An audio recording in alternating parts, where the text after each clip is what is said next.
Қазақстанда мешіттер көп.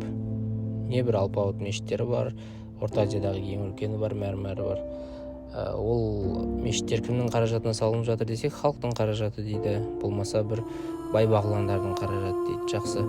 Енді осы қаражатты мектеп салуға жұмсауға болмас па еді деп айтуы мүмкін жаңағы баласы 3 ауысымда оқып жүрген ата-аналар.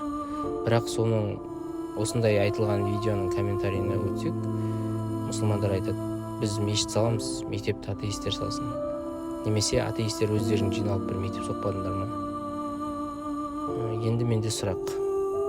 Сонда мұсылмандардың ішінде былай айтатын адамдар болмаған ма? Ағалар, көкелер, халқым, мына мен негізі жұмаға далада оқысам да оқимын. Сыртта оқысам да 1 сағат ештеңем кетпейді. Мен ересек адаммын ғой, дардай еркек, дардай әйел адамдармыз. Айтты далада тойласақ та тойлаймыз, мешітке сыймай қалсақ далада тойласақ та тойлаймыз, ештеңе жоқ.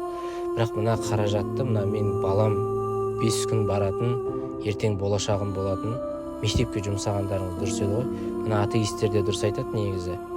Мешіт керек шығар, бірақ маңыздылығы жағынан мектеп жоғары ғой. Мен былай далада қалсам да оқимын, бірақ балам күшті мектепте болған, оқыған дұрыс еді деп пікір айтатын, жай ғана пікірін айтатын мұсылмандардың жоқ болғаны ма сонда?